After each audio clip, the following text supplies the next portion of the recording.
Le score. Le score. Vous avez cru et comprendre que nous aurions un entretien tête-à-tête. 18h30, 20h sur Radio Nova. Bon, à mon tour maintenant. On a écouté vos classiques, on va écouter les miens. Avec Charline Roux. Bienvenue dans le score sur Nova. Comme chaque jour, de la musique soigneusement choisie pour un invité, avec pour sujet cet objet à la fois de convoitise et de crispation qu'est la télé, qui redevient un plaisir quand elle est disséquée par le dit invité, ce qui n'empêche pas quelques crises d'eczéma quand on revoit quelques images vintage que d'aucuns, beaucoup plus jeunes que moi, décriraient comme cringe. Il est la preuve que l'étude du droit et la pratique de l'escrime et du graphe peuvent mener en pleine lucarne, blague habile alliant l'univers du foot et de la télé. Il est la carte morgue, arrogance et ricanement permanent dans la chouette campagne qui annonçait le retour de Quotidien en début de saison. Il vient nous présenter son Canap 97 qui sera diffusé mercredi 19 à 21h25 sur TMC si lui-même rend l'antenne à l'heure. Bonjour Étienne Carbonnier. Bonjour, merci beaucoup de m'inviter. Tu te sens plutôt morgue, arrogance ou ricanement du coup? Choisis.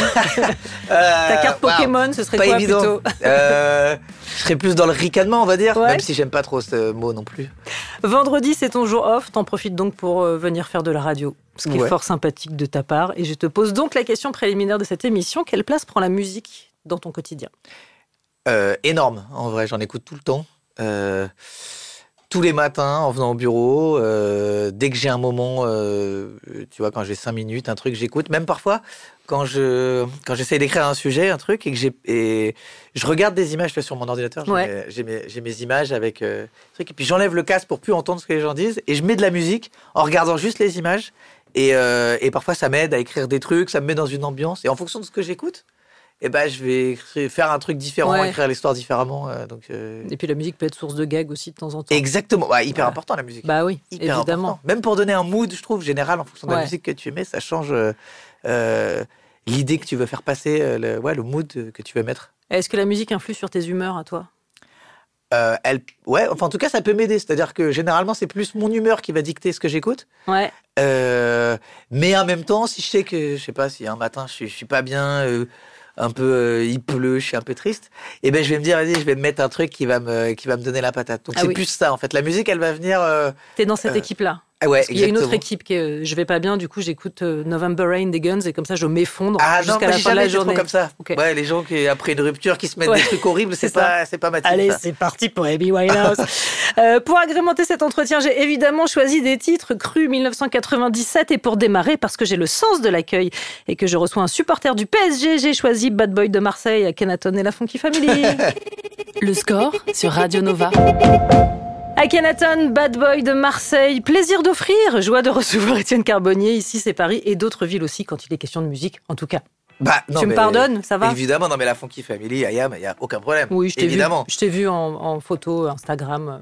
On en reviendra d'ailleurs aux invités que tu postes, avec qui tu fais des selfies. fonction de- Mais t'as fait une petite photo avec Ayam. Ayam, évidemment. Je pense que Respect, ça t'a valu légendaire. quelques soucis au parc, mais après tu fais comme tu veux. Non, parce que je crois que c'était pour le coup, la petite histoire, je crois que c'était un lendemain de Classico. Ah ouais.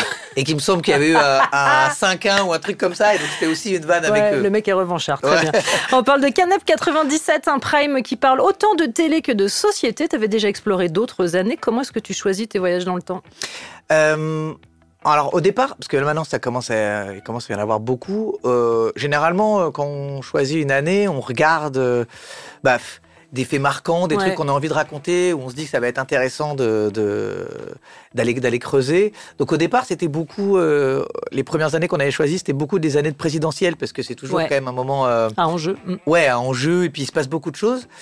Et là, 97, c'est un peu différent, puisque il y a évidemment, enfin, juste point de vue politique, la dissolution, qui fait un peu écho à ce qu'on vit actuellement.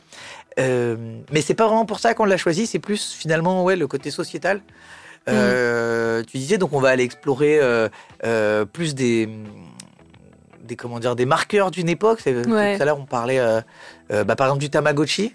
Qui toi, tu t'es dit que putain, c'était en fait il y a très longtemps. Et je trouve que ça raconte quelque chose. Alors après, on va aller voir les JT, explorer le phénomène Spice Girl. Il y a aussi la mort de Lady Di. Ouais, Il faut qui est aussi- vraiment, enfin pour le coup, en regardant le Prime, Ouais. ça fait partie de ces événements où tu sais où t'étais Tu en sais où fait. t'étais, exactement. Moi, typiquement, je me rappelle, je savais pas du tout qui elle était. Ouais. J'avais 9 ans et je me rappelle, c'est Oui, mon ça grand va. frère. Désolé. Désolé. Cesse.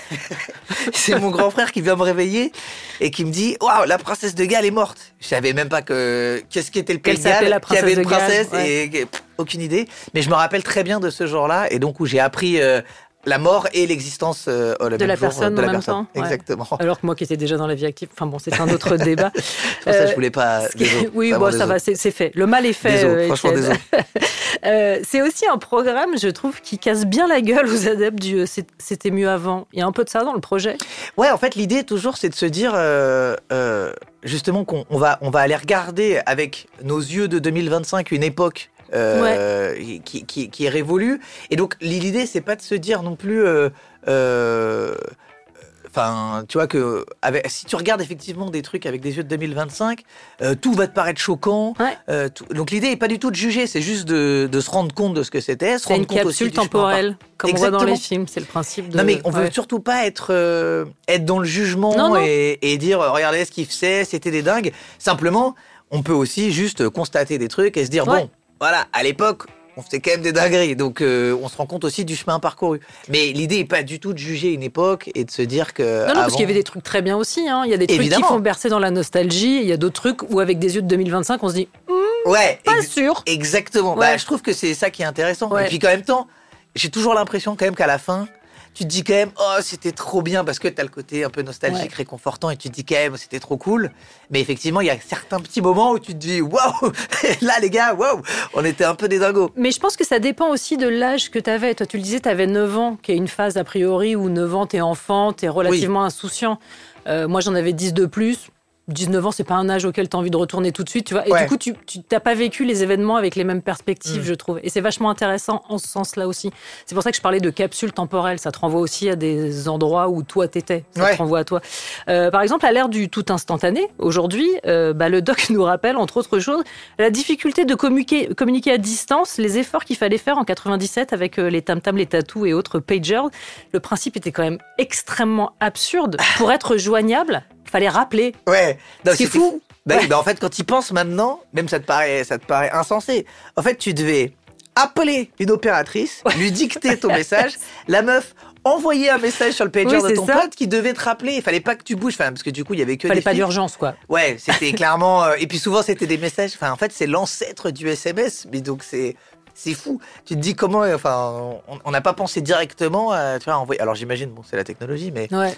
C'est-à-dire que vraiment, le truc était vraiment... ça ne servait pas à grand-chose. Ouais, exactement. C'était un peu compliqué. Rayon technologie et animaux de compagnie, t'en parlais. Tu reviens aussi sur le phénomène Tamagotchi. Alors, ce qui est, du coup, je trouve aujourd'hui une dystopie en soi. C'est un animal de compagnie virtuel et qui était souvent mieux traité que les vrais. C'était tout aussi absurde. Non, mais t'étais comme un fou. Enfin, moi, pour le coup, ça, j'étais en plein dedans. Dans la cour de récré, tout le monde l'avait. Ouais. Et effectivement, alors moi, je me rappelais même plus à quel point c'était... Parce qu'en fait, il tombait malade, faut le soigner, faut le faire manger, faut le laver. Enfin, je me rappelais pas que c'était aussi compliqué. Et ouais, dans le doc, effectivement, on voit tout l'ampleur que ça a prise avec les problèmes, le truc, tout dans t'as des classes où ça sonne de partout parce qu'il y en a qui ont faim, il y en a qui sont sales, il y en a qui crèvent. Il y avait même des petits cimetières numériques pour tous les Tamagotchi qui étaient morts. Et en vrai, là, ça revient de malade. J'ai vu. Oui, il y a eu des éditions. Oui, puis il y a la marque Copernic qui a fait un défilé il y a quelques jours et ils ont un sac. Ils ont sorti leur sac là, emblématique Copernic avec le Tamagotchi dedans. Comme quoi, tu sais, je te dis, c'est éternel. Bon, et puis pour continuer de geeker, la même année, c'était le raz-de-marée Lara Croft. Je dis geeker, il me semble assez évident que dans le lot des fans, il n'y avait pas que des joueurs. T'as fait partie des gamers ou des lovers? Moi, j'étais plutôt gamer. Ouais. Je crois que pareil, j'étais encore trop petit pour... moi, j'étais vraiment focus PlayStation. Donc, non, j'étais à fond. Mais Lara Croft, c'est vrai que c'était une révolution de malade. Ouais. Et pareil, je me souvenais pas que c'était autant un phénomène. C'est-à-dire que c'était, je pense, un des premiers personnages virtuels non réels à faire des couvertures de magazines, de Libé, enfin c'était un truc de malade. Et elle recevait les concepteurs les je sais pas si c'était les concepteurs, les producteurs du jeu recevaient des centaines de lettres de personnes amoureuses de Lara Croft, bien sûr. En disant il faut que ça soit ma femme. Putain. Ça va les gars, on est en pleine forme. Ok les mecs. Dans un instant, musique de 1997 avec Daft Punk, ce sera juste après la pub. Le score sur Radio Nova. Daft Punk sur Nova et Daft Punk que l'on voit dans une version vintage dans Canap 97, non casqué mais pas démasqué, n'est-ce pas Étienne Carbonnier?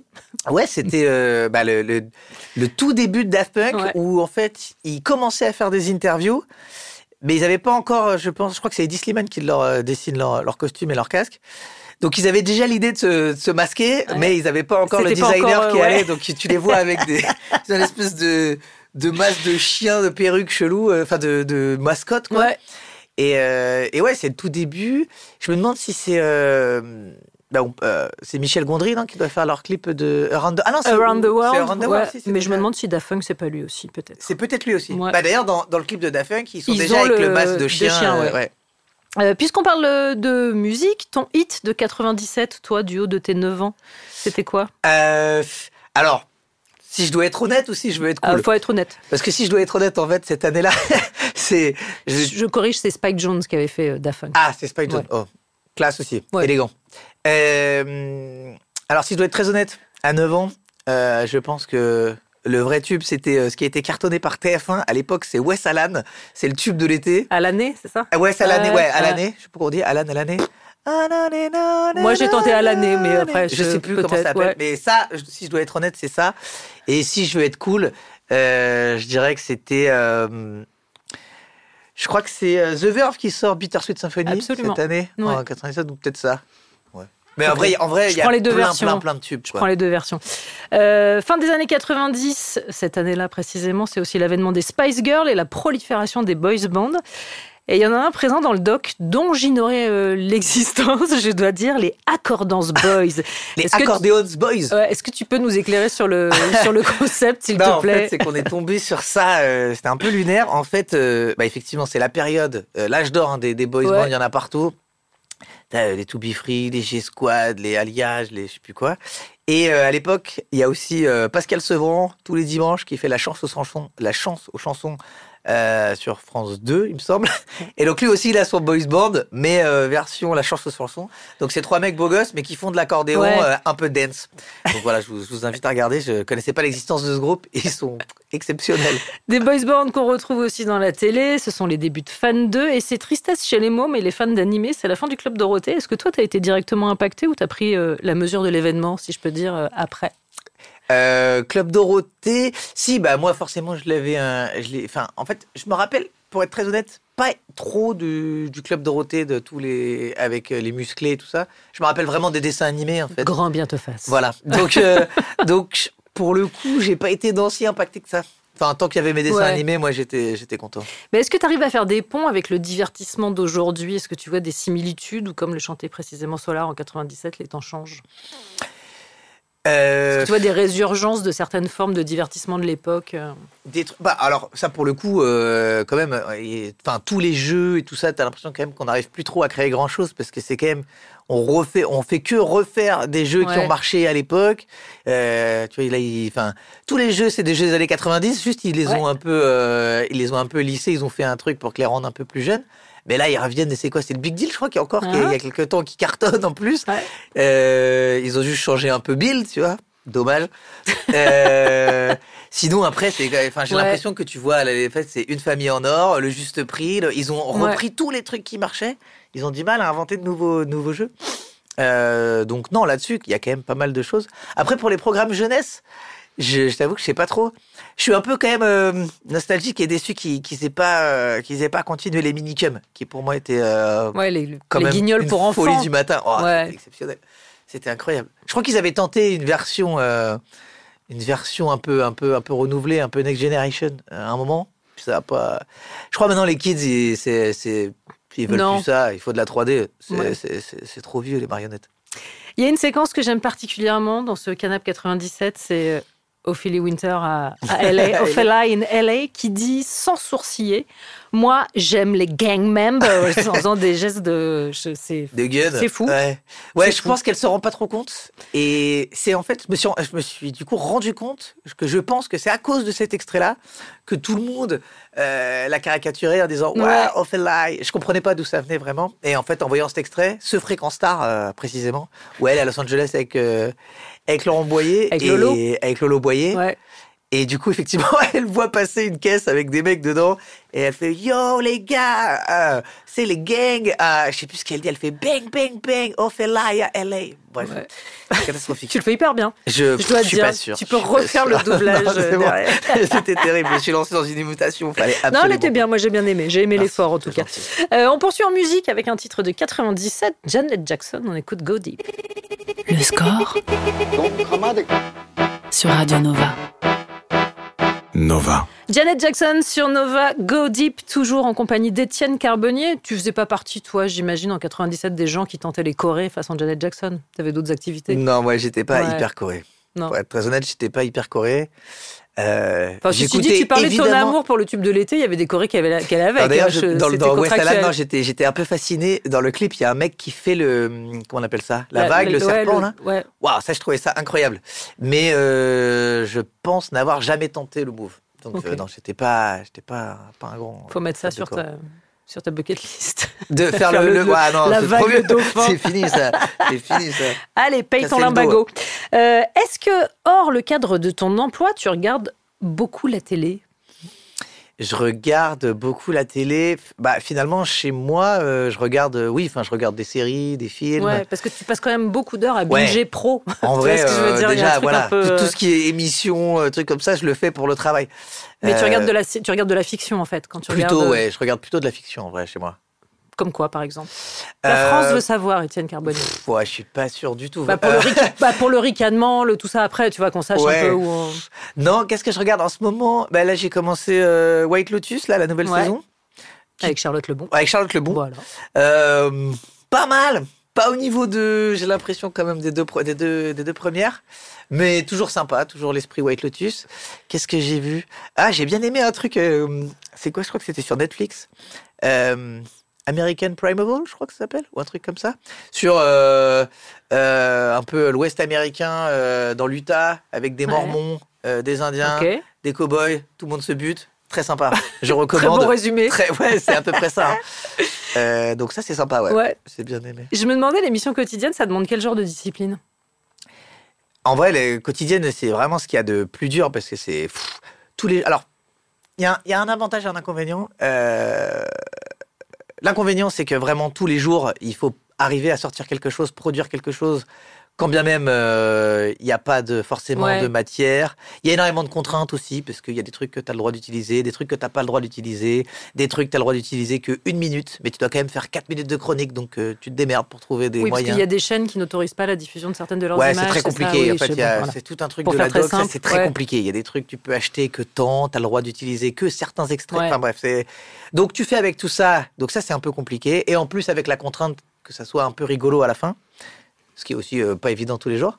L'avantage, c'est que comme c'est tous les jours, si tu fais un truc pas top un jour, très rapidement, le Ouais. lendemain, tu peux déjà Une chronique chasse faire l'autre. oublier le Ouais. truc. Voilà. Là où c'est plus compliqué, si tu fais ça une fois par mois ou une fois par semaine, ou quand c'est pas très bon, et ben t'as une semaine un peu à être là à est-ce que ronger je vais ton m'en frein, remettre? à te dire Ouais. ouais, c'est un peu dur. Donc bon, il y a du bon et du moins bon. Alors justement, de plus en plus, la télé ressemble à Dallas, ambiance soap comprise. Ça, c'est vu de l'extérieur. Et dedans, c'est comment? Franchement, j'ai pas du tout Toi, l'impression. t'as pas l'impression d'être au cœur d'un réacteur, quoi. Bah un peu. Alors après, pour être très honnête, moi je suis pas sûr que ça soit hyper mon parcours soit hyper représentatif de la télé, parce que moi je suis arrivé au Petit Journal en 2011 et j'ai plus jamais bougé. C'est mon seul contrat Ouais. de tout.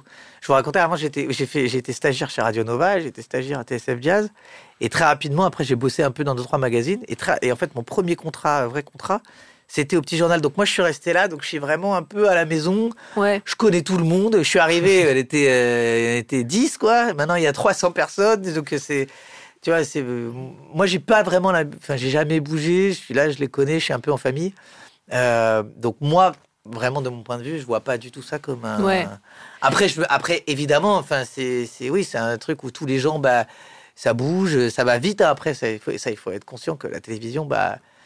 Non, mais je parlais, tu vois, par exemple, de la campagne très habile de rentrer, tu vois, avec les Ah, choses ça, oui. reprochées, Ah, tout ça. ouais. Enfin, quand je dis Dallas, c'est, tu vois, Ouais. l'intérieur de manière générale. Hein. Je parle pas Oui, à oui, l'intérieur oui, oui. d'une émission. Non, bah, dès lors que tu es Il y a un truc qui exposé, est quand même, ouais. que tu es exposé, que tu. En plus de ça, tu es une émission où qui a des vraies valeurs, qui marche, et puis déjà, non, et puis qui impose des trucs, des idées. Oui, bien sûr. Qui impose rien d'ailleurs, mais qui a des partis pris tranchés voilà. sur certaines questions. Ouais. Exactement. Et donc à partir de là, dès lors que tu as un avis tranché sur un truc, évidemment, il y a des gens qui ont l'avis contraire et qui vont te le mettre dans la tête. Après, moi, vraiment, je suis pas trop là-dedans, quoi. Et non, mais donc, ceci dit, tu parlais de la difficulté de la chronique, etc. Toi, tu doubles aussi les difficultés, parce que chronique quotidienne, chronique en public et chronique parfois devant invités. Ouais, compliqué. Est-ce que tu es vachement à l'affût des réactions des invités qui sont face à toi ? Évidemment. Et alors, tu essayes toujours de faire un truc, d'adapter un peu en fonction de l'invité que tu as en face de toi, qui est plus ou moins réactif, plus ou moins à l'écoute de ce que tu fais. Et donc, parfois, ça peut vraiment t'aider. Il y a certains moments où, si en face, le mec est hyper réactif, je trouve ça super, ça te porte vachement et ça t'aide. À l'inverse, quand tu sens qu'il en a marre et qu'il veut vraiment que ça se termine, surtout que moi je passe en dernier. Bah oui, c'est ça. Ça peut parfois être un peu long. Quand tu regardes dans le regard du mec en face que vraiment il a très envie que ça se termine et de dégager, c'est un peu long. Les 4 minutes, tu les sens passer. Et voilà. Donc il y a ça et aussi, je pense, dans les trimestres en plus pour la retraite, il y a se faire cycliquement maltraité par Pablo Mira, mais c'est un autre dossier. Ouais, ça, je suis vraiment ça, c'est vraiment. Je pense qu'il devrait me filer un peu une petite partie de ce qu'il gagne parce que une blague sur deux, c'est sur moi. Bien sûr. Et je suis vengeance, je suis sympa. Hein. Vengeance, Étienne. Ouais. On poursuit en musique. Titre de 97 également, The Cardigans avec Loveful. Le score sur Radio Nova. The Cardigans sur Nova avec Loveful, toujours en compagnie d'Étienne Carbonnier qui présentera son Canap 97 mercredi à 21h25 sur TMC. On parlait de quotidien et des invités, beaucoup d'invités super classe en plateau. Je me suis amusée moi à chercher sur ton compte Instagram ceux avec qui tu avais fait des selfies. Alors, hors sportifs, qui sont très bien représentés dans ton feed, j'ai noté Claude de Koh-Lanta, que j'aurais d'ailleurs pu ranger dans les sportifs, les nuls, Éric Judor, le Palmacho. Un petit tropisme rigolus, j'ai l'impression j'adore quand les même, rigolus. non Moi, j'adore les rigolus. Là, en plus, tous ceux que tu viens de citer, c'est vraiment... c'était c'est d'ailleurs toujours un peu mes héros et mes modèles en termes d'humour, quoi. Éric Judor, c'est pour moi... le GOAT, qui m'a fait le plus rire tout le temps, ever, de tout. Enfin, avec évidemment, je range à côté de lui Ramzy et Jamel, à peu près, au même niveau. Les nuls, évidemment aussi, Alain Chabat, Dominique Farrugia, Chantal Lobby, c'est pareil, exceptionnel, et j'ai grandi avec eux, avec cet humour. Ouais. Et Palmacho, en vrai, je trouve que c'est aussi les dignes héritiers de tout ce truc-là, de cet humour. Et en plus de ça, tous ces gens-là, alors ceux que j'ai eu la chance de rencontrer, toujours vraiment adorables, quoi, hyper cool, qui se la racontent pas, c'est tout ce que j'aime, quoi. Alors c'est pas des noms que j'ai relevés au hasard, parce que ce sont aussi des personnalités qui, à leur manière, ont disséqué la télé, que ce soit en série comme en programme. C'est ça le lien ? C'est vrai. J'avais jamais. Judor avec Platane, le Palma, les nuls évidemment sont aussi intéressés à la télé et l'ont traité de manière parodique. Ouais, c'est vrai. J'avais jamais fait le lien, tu vois, mais oui, effectivement. Mais après, je pense que c'est juste des gens qui ont un regard sur parce que finalement la télé c'est le monde, quoi, qui t'entoure, et donc qui ont un regard là-dessus qui me plaît et qui est rigolo et que j'essaie. Non, je compare rien du tout. Et j'adore ça. Il y a un domaine d'exercice qui est assez commun. Mais je me suis demandé, tu disais que tu avais un parcours qui était très particulier, très singulier dans la télé, mais est-ce qu'il y a des gens qui, toi, t'ont donné des envies de télé ?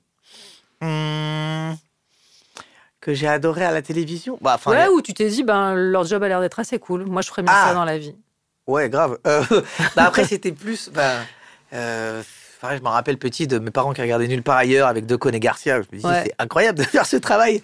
C'est génial. Alors après, c'est plus des humoristes. Donc c'est... Ouais. Après...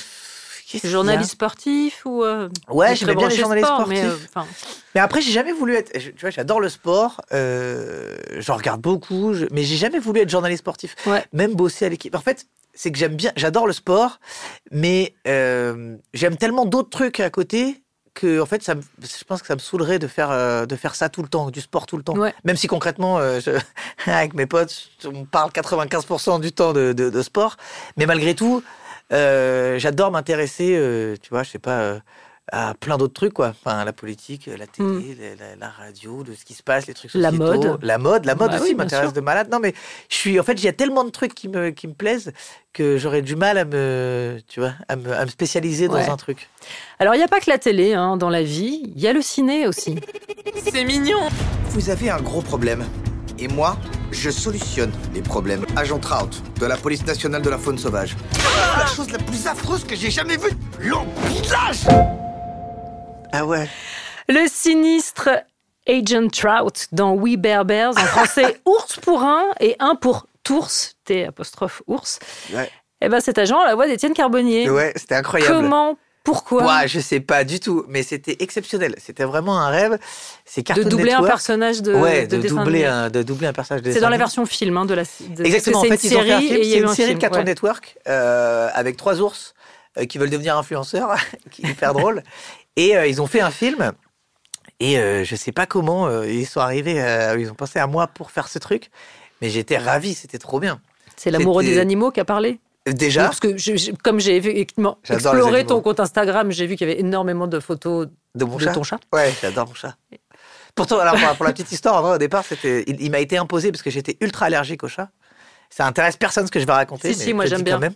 J'étais ultra allergique au chat et c'est ma copine qui un jour me l'a ramené sans rien me dire alors qu'il était tout bébé. Donc je suis allergique, mais j'ai un cœur, donc je le trouvais trop mignon. Mais simplement, vraiment, pendant 6 mois, je pouvais pas respirer. J'avais des plaques rouges, les yeux éclatés le matin. Le rouge tous les jours. Et je prenais des petites pastilles, des petits antihistaminiques tous les jours. Et en vrai, après 6 mois, je parle à tout, parce que j'étais vraiment ultra allergique, mais à un niveau vraiment très élevé. Et je pensais vraiment que ça ne passerait jamais. Et ben, maintenant, j'ai plus rien du tout. En fait, ça m'a fait une désensibilisation, mais accélérée. Ouais. Et donc voilà, et gardez espoir, tous les ultra allergiques au chat, c'est possible. C'est bien le petit chat qui avait été rebaptisé The Weeknd? Exactement, oui, j'avais déjà raconté ça. Ouais, c'était mon petit chat The Weeknd, mais depuis elle est beaucoup plus propre. Maintenant elle est. Faut raconter parce que vraiment l'histoire est très obscure. C'est très obscur. En gros. Attends, je vais faire une pause parce qu'il y a la publicité. On va faire un teaser parce que vraiment cette histoire vaut le coup. Et Étienne nous la raconte juste après. Aïe. Le score sur Nova, sur Radio Nova. Avec Charline Roux. Toujours en compagnie d'Étienne Carbonnier, que j'ai mis dans une galère sans nom en teasant cette anecdote du pourquoi son petit chat avait été rebaptisé The Weeknd. Alors, c'est quand mon chat était tout petit. En vrai, j'avais un pote qui bossait à l'époque dans un hôtel de luxe. Et après une Fashion Week, il me raconte un truc, il me dit putain, le bordel de malade. Il y a The Weeknd qui sont venus avec ses potes après une soirée, machin. Ils font une énorme teuf dans la chambre et le lendemain, ils découvrent la chambre mais éclatée en 8 et avec notamment du caca sur les murs. Et donc on explose de rire en disant putain, la soirée, t'imagines et tout, The Weeknd, qu'est-ce qu'ils foutent, comment t'en arrives à mettre du caca sur les murs? Bref, ça nous fait bien marrer. Et donc mon petit chat arrive, elle est toute petite, elle est tout bébé. Et je la vois à un moment qui fait ses besoins en sa litière et qui sort de sa litière et commence à se frotter les fesses sur le sol. Donc, met du caca sur le sol. Donc, en rigolant, avec cette histoire, je l'avais rebaptisé The Weeknd en disant c'est ceux qui mettent du caca sur les murs.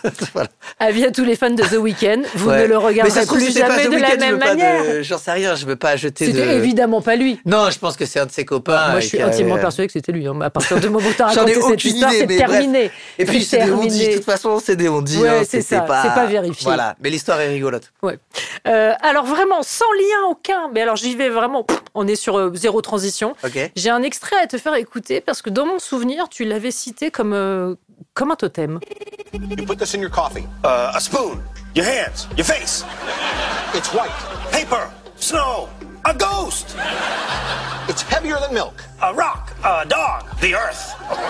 Pass. You put this on a sandwich. Salami. Anchovies. Jam. It's white. Paper. Snow. A ghost.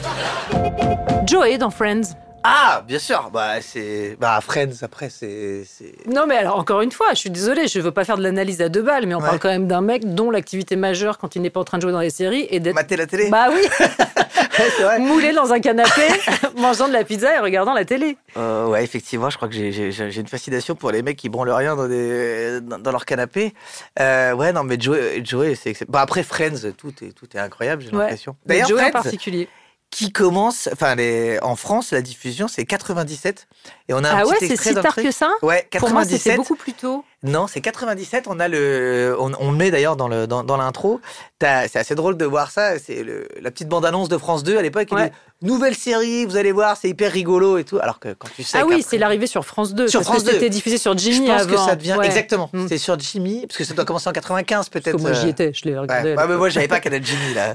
Oui, mais c'est surtout que je te vois pas à 7 ans regarder un truc en VO. Ouais, il n'y avait pas encore de doublage. Sur Jimmy, dans mon souvenir, c'était en VO sous-titré. Ouais. Ok. Donc t'as une excuse. Donc 97, ça arrive sur France 2, on le met, mais c'est assez marrant de voir le truc nouveau. Friends, vous allez voir, ça va devenir vos nouveaux amis. Alors quand tu sais que et ça n'a pas raté. Diffusé internationalement dans le monde entier, je pense qu'il y a tout le temps un épisode de Friends qui tourne quelque part dans le monde. C'est certain. Ouais. Est-ce que ton étude assidue de la télé a changé ta pratique de l'exercice? C'est-à-dire que les canapes, comme ta chronique, ou un petit côté capsule temporelle, je le disais, est-ce que tu te demandes parfois comment tout ça sera regardé dans 10 ans, dans 20 ans? S'il y aura un nouvel Étienne Carbonnier qui fera des... Probablement. Des hoverboards 2025. Je sais pas. Après, je sais même pas s'il y aura encore la télé. Alors, je sais même pas comment ça fonctionnera dans 20 ans. J'en ai aucune idée. Hein. Peut-être ça sera juste. Mais est-ce que toi, tu y réfléchis? En disant, toi qui regardes comment la télé est perçue, est-ce que tu te poses aussi parfois la question de comment est-ce que moi, ce que je fais est perçu? Probablement. Il y a peut-être. En tout cas, j'essaye toujours de faire en sorte que ce que je fais ne soit jamais blessant ou cruel, ou qu'il y ait un truc où on puisse me dire ensuite ça, c'était pas bien. Après, peut-être que parfois j'y arrive pas, peut-être que parfois je me trompe. Il y a probablement des trucs que j'ai fait il y a 8 ans que je regarderai maintenant en me disant waouh, mais bon, après c'est normal, ça c'est l'évolution du monde, évidemment. de la société, des mentalités. Après, j'ai toujours ce